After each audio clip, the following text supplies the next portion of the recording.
سلامونه وخت په خیر او ستړي مشي د CCNA مکمل برنامه ته خراغلاس زادل سادات مو تاسو د ټیکنالوژي یوټیوب چینل تعقیبوي په تیر درس کې موږ تاسو د لوپ ګارد پاک لغږیدلیو او هغه مو په ښه شکل پای تر رسولې نن راځو موږ تاسو په ریپټ سپینینګ ټری یا RSTP پاک لغږیږو دا ډیره مهمه موضوع ده په سویچینګ کې په تیر په STP کې صحیح ده ریپټ سپینینګ چې هغه ملګري چې آیا لګم د ریپټ سپینینګ چې پاک زده کړه کړې وي هغوی به هم په دې کې نور به هم په دې کې ایکسپرټ شي او هغه ورونه چې نه یې زده نو هغو لپاره هم ریپټ سپینینګ چې ډېره مهمه ده چې باید زده کړو. په دې لیکچر کې مې تاسو ته په ډېر ښه شکل تشریح کړې ده تر څو ستاسې په ذهن کې د ریپټ سپینینګ چې کنسپټ او د هغې اړوند ډیټیلز کینو ورځو چې ریپټ سپینینګ ټری څه شی دی. ریپټ سپینینګ ټری یا RSTP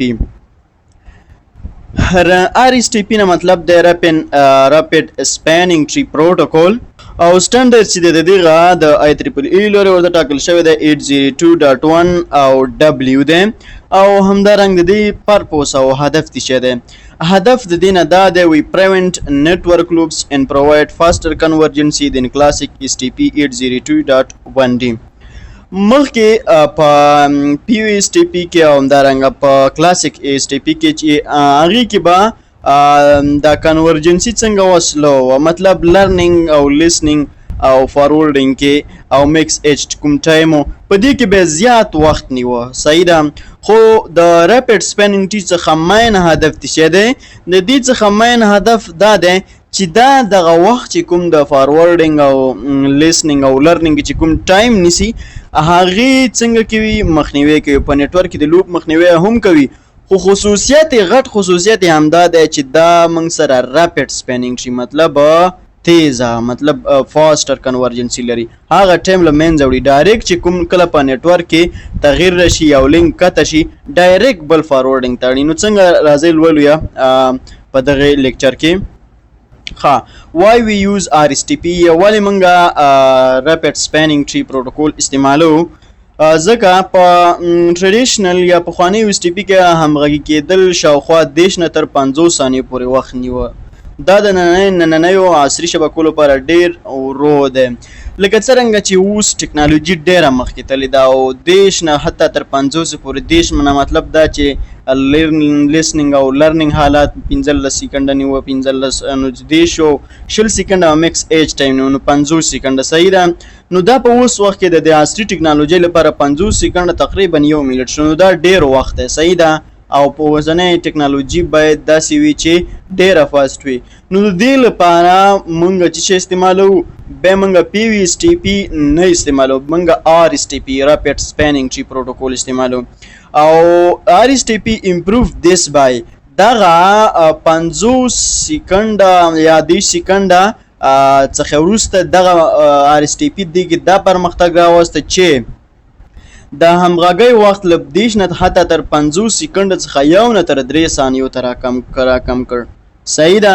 مخکې چې به لیسنینګ او لرنینګ حالات 10 سیکنډه نیوه ورسره میکس ایچ که یو ځای کړو 50 سیکنډه هغه یې راوسته یې له 1 نه تر 3 سیکنډه پورې په ټریسر کې ته وګورې نو هغې کې دغه 3 سیکنډ هم نشته البته صحیح ده. همدارنګه سپینینګ ټری پروتوکول چې دی سپورټ فول کمپیټیبل وذ د STP دغه د STP څومره هغه چې دی د دې سره کمپیټیبلیټي دا لري صحیح ده او همداراز دا اوپن سټانډرډ دی یا خلاص معیار چې په پښتو کې ورته ویلی شو. اوپن سټانډرډ نه هدف دا دی چې دا په هر ډیوایس باندې هواوي سیسکو جنیفر هر یو ډیوایس باندې موږ کولی شو چې ریپټ سپینینګ ټری رن او همدارنګه په ریپټ سپینینګ ټری کې انټروډیوس نیو پورټس رولز اینڈ سټیټس نوي پورټ رولونه او سټیټس یا حالاتونه په ریپټ سپینینګ ټری کې رامنځته شو صحیح ده. هغه څنګه په دې ډول RSTP پورټ رولز د RSTP د پورټ رولز اول د موږ سره روټ پورټ دی صحیح ده روټ پورټ دی یا روټ پورټس رول دی صحیح ده لکه دلته څنګه تاسو په ډیاګرام کې وینئ the forwarding port that is closest to the root bridge in the terms of path cost with دا موږ سره forwarding port دی that is closest to the root bridge in the terms of path cost کوم چې close the root bridge دا په path cost په term باندې صحیح ده. روټ پورټ پاک له تاسې له مخکې نه پوهیږئ او بل چې موږ سره ډیزیګنیټډ پورټ ډیزیګنیټډ پورټ پاک لا هم تاسو خپويږئ هغه پورټ د چې هغه روټ پورټ خپل اپډیټینګ کوي صحیح ده بل موږ سره الټرنیټ پورټ ته لکه څنګه چې تاسو په دې ځای کې هم وینئ an alternate port in RSTP is a backup path to the root bridge can be used if the root port fails نو د دې نه هدف څه دی دا موږ سره په STP کې یو بیکاپ پارت ته روټ بریج ته صحیح ده ډیزیګنیټډ پورټ دا هم غځېدلی دی خو البته دلته دا دی چې کله دلته دغه روټ پورټ چې دی موږ سره په یو ریډنډنټ لینک کې موږ سره روټ پورټ فایل شو صحیح ده نو ډایرکټ دلته دغه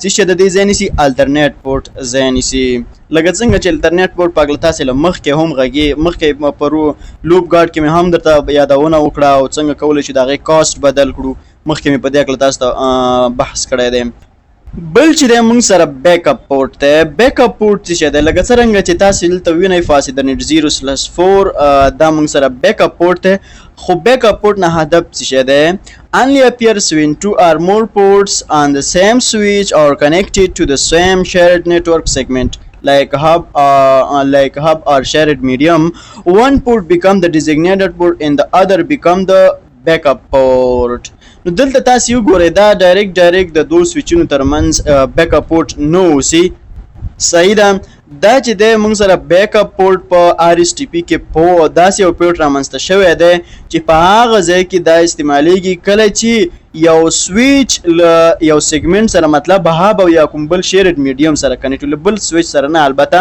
له بل شیرډ میډیم سره کنیکټ وي او داسې سره کنیکټ وي چې یو پورټ ډیزیګنیټډ وي او بل پورټ به څنګه وي مطلب په دوه لینکونو باندې سره کنیکټ لکه څنګه چې تاسو وینئ فاصله نیټ 0/3 او فاصله نیټ 0/4 چې یو پورټ ډیزیګنیټډ وي او بل پورټ به څنګه وي بیک اپ پورټ وي که چیرته دا ډیزیګنیټډ پورټ فایل کیږي دا بیک اپ پورټ به څنګه کیږي ځای نیسي او بل موږ سره ډیسیبل پورټ ته a port that is not participating in the STP process دا یو پورټ دی چې په STP process کې دا کوم برخه نه اخلي disable port په تاسو پوهیږئ چې دا کوم administratively down کیږي په شر administratively څنګه کیږي اف کیږي په شټ ډاون او دارنګ نو شټ ډاون کمانډ باندې مطلب دا موږ تاسو په خپل کول چې پورټ disable کو یا نن disable کو صحیح ده RSTP state تاسو ما ویل چې خپل رول او state په دغه RSTP کې رامنځته شو چې کله دا ډیولپ شو دغه RSTP پروتوکول صحیح ده اول discarding state ته په discarding state کې څه کیږي basically it combine listening and blocking port state in the STP وی دا عموما دغه combine کی listening او blocking port چې کوم یو ده دا موږ سره په discarding state کې combine کیږي او همدارنګه the port doesn't forward user traffic کله چې یو پورټ سټیټ په کوم حالات کې وي په ډیسکارډینګ سټیټ کې وي نو دا به څه وي د پورټ وي ډزنټ فارورډ یوزر ټرافیک د یوزر ټرافیک به دا څنګه کوي نه فارورډ کوي او ډزنټ لرن میک ادرسز او لرن میک ادرسز به هم دا څنګه کوي نه لرن کوي کله چې تاسو د انټرفیس سټیټ وګورئ او هغه یې ځکه لیکلي ډیسکارډینګ سټیټ نو تاسو پوه شئ چې دا میک ادرس نه لرن کوي او نه د یوزر ډیټا فارورډ کوي صحیح ده بل د موږ سره لرنینګ سټیټ ته learning state چې ده it learn MAC addresses and receive and transmit BPDUs د discarding state خلاف دا موږ سره MAC addresses learn کوي and receive and transmit BPDUs دا موږ سره دغه BPDUs د دوه سویچونو باندې څنګه کوي receive کوي او همدارنګه transmit کوي نو ټرافیک فارورډینګ صحیح ده خو ټرافیک په دې کې کوم فارورډینګ په دې کې د ټرافیک نه کیږي بل د موږ سره فارورډینګ سټیټ ته فارورډینګ سټیټ کې لرن میک ادرسونه لرن کیږي او ریسیو ان فارورډ ډیټا د لرنینګ سټیټ خلاف په دې کې موږ سره ریسیو کیږي او همدارنګه سند کیږي چې کیږي دغه ډیټا سند کیږي ریسیو ان ټرانسمیټ BPDUs ټو او BPDUs هم په دې کې څنګه کیږي ریسیو کیږي او همدارنګه ټرانسمیټ کیږي نو دا و د RSTP لنډ تشریح. په دې کې نور دومره څه نشته دی، یوازې دې کې د پورټ سټیټ او همدارنګه پورټ رول په دې کې اضافه شو او د دې نه مین هدف هم دا چې دا څنګه کوي پاسټ کنورجنسي رامنځته کوي. نو راځو اوس په پیکټ ټریسر کې همدغه موضوع درته په شارټ ډول تشریح کوم، ډېره اسانه ده. صحیح ده. اوس ورځو په پیکټ ټریسر کې همدغه موضوعات مخکې. اوس راځو او سپینینګ ټری اوس راځو او راپیډ سپینینګ ټری زه تاسو ته په پیکټ ټریسر کې تشریح کوم. دومره سخته نه ده، یوازې هدف زموږ دا دی چې آیا دا فاست کنورجنسي ترسره کولی شي او که نه. ما تاسو ته ویلي وو چې په کلاسیک سپینینګ ټری کې یا PVST کې، البته په PVST کې موږ کنورجنسي 30 سیکنډه یا 50 سیکنډه لرله. صحیح ده. مطلب یو پورټ فارورډینګ حالت لته هغې به 30 یا 50 سیکنډه نیوه. نو زه راځم دغه یو پورټ ما سره فارورډینګ حالات کې دی، زه دا کته کوم چې دا نور پورټونه ډایرکټ هغه لځي او که نه فارورډینګ حالت لځي او که نه دا د 30 سیکنډه څنګه کې نیسي یا 50 سیکنډه. صحیح ده. او دا څنګه کوي دغه بل هغې نه وروسته به دا فارورډینګ حالت لځي. صحیح ده. نو دا پکې ټریسر دی، لږ زره وخت نیسي. زه به دا فارورډ بټن پسې پریس کړم. نو تاسې ول چې یو په بیک اپ حالت کې پاتې شو او یو بیرته لاړ چې له فارورډینګ حالت له. نو زه دا بیرته کنیکټ کوم سره. صحیح ده. کله چې دا ما کنیکټ کړم او فارورډینګ بټن پسې زه ووهم. صحیح ده. یو طرف موږ سره څنګه شو، پول موږ سره څنګه دی په فارورډینګ حالت کې دی. نو زه راځم اول د دې سویچ کرنټ سپینینګ ټری ګورم. صحیح ده. او له هغې نه وروسته بیا په دې باندې زه راپیډ سپینینګ ټری رن کوم. د دې سویچ زه کرنټ سپینینګ ټری ګورم چې د دې کرنټ اوس وخت کې په دې باندې کومه سپینینګ ټری رن ده. صحیح ده. زه به انیبل کنټي او له هغې نه وروسته ورته لیکم چې دو شو سپینینګ ټری او سمري. صحیح ده. نو اوس زه راځم او د دغې سویچ کرنټ سپینینګ ټری ګورم چې په دې باندې اوس کوم یو سپینینګ ټری رن ده. صحیح ده. نو زه راځم. صحیح ده. او ورته لیکم چې شو سپینینګ ټری سمري. صحیح ده. او دا چې ما انټر که نو تاسو دلته وینئ د سویچ از ان PVST موډ. تاسو ما په تیر درس کې ویلي چې سپینینګ ټری بای ډیفالت په PVST موډ کې څنګه وي رن وي. صحیح ده. او همدارنګه دا سویچ هم ګورم چې دا په کوم حالات کې دی، کرنټلی دا په کوم یو په دې باندې کوم یو سپینینګ ټری رن ده. زه ورته لیکم چې شو سپینینګ ټری سمري او بیا چې مې انټر کړه نو دلته تاسې وګورئ وي د سویچ از ان سپینینګ ټری ان PVST موډ. صحیح ده. نو زه راځم غواړم چې په دې باندې راپیډ سپینینګ ټری څنګه کړم رن کړم. نو زه راځم د دې لپاره چې زه دا لینک کته شي ډایرکټ دغه بل له 10 سیکنډه څخه پرته چې 10 سیکنډه انتظار وکړه، ډایرکټ دا لږ پورت پاس په شکل باندې چې شی وکړي فارورډینګ حالت لاړ شي. البته فور پاس خو په اکسس پورت باندې او دا موږ سره په ټرنک پورت باندې دی. صحیح ده. نو زه راځم او دلته په دې باندې کنفیګر کوم راپیډ سپینینګ ټری. صحیح ده. زه به لاړ شم کنفټي او دې باندې به ولیکم سپینینګ ټری موډ او راپیډ. صحیح ده. نو د دې کمانډ په تر باندې تاسو کولی شئ چې راپیډ سپینینګ ټری څنګه کړئ رن کړئ. نو زه ورته لیکم چې سپینینګ ټری موډ او راپیډ PVST. کله چې دا ما ولیکله له هغې نه وروسته راځم په دې باندې هم دا کمانډ رن کوم. صحیح ده. انیبل ورته لیکم چې کنفټي او زه ورته لیکم چې سپینینګ ټری موډ او راپیډ PVST. صحیح ده. او دا ما انټر کړ. نو اوس راځم او دلته دغه یو هغه څنګه کومه یو لینک کته کومه چې آیا دغه فارورډینګ کې چې کوم لینک دی دا ډایرکټ بلاک کیږي د هغې په ځای او یا هم نه. صحیح ده. دغه لینک زه کته کوم چې آیا یو لینک ډایرکټ فارورډینګ حالت لځي او که نه. نو تاسې وکړه د دې ځای کې چې دا لینک ډایرکټ فارورډینګ حالت لاړ پرته له دې نه چې 10 سیکنډه وخت ونیسي او موږ هغې ته انتظار وکړو. دا لینک ډایرکټ چېرته لاړ فارورډینګ حالت له لاړ.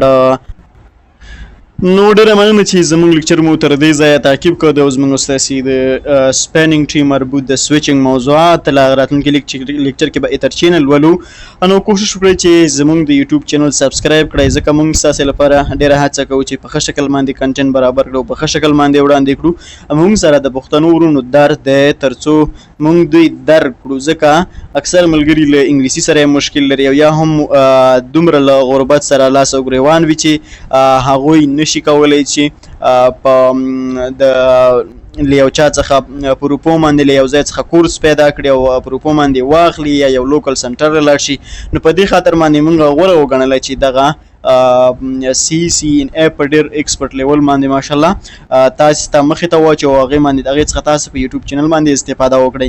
نو راځئ زموږ ستاسو زموږ دغه یوټیوب چینل سبسکرایب کړئ او همدارز لایک پرې وکړئ، کمنټ پرې پرېږدئ او همدارز ویډیو له اړوند د پښتنو ورونو او خویندو سره شیر کړئ تر څو خبر اوسي چې په ټیکجین یوټیوب چینل باندې د CCNA مکمله برنامه شروع ده، کولی شئ تاسو له دې څخه استفاده وکړئ. نو زموږ هدف دا دی چې ټول افغانان په ټیکنالوژي باندې آباد او سمبال ووینو. نو ډیره مننه تر څو چې په بل لیکچر کې زه عادل صادق تاسو سره حاضرېږم. تر هغې مو په لایزال لفظ سپارم، په دعاګانو کې مو یاد ساتئ. الله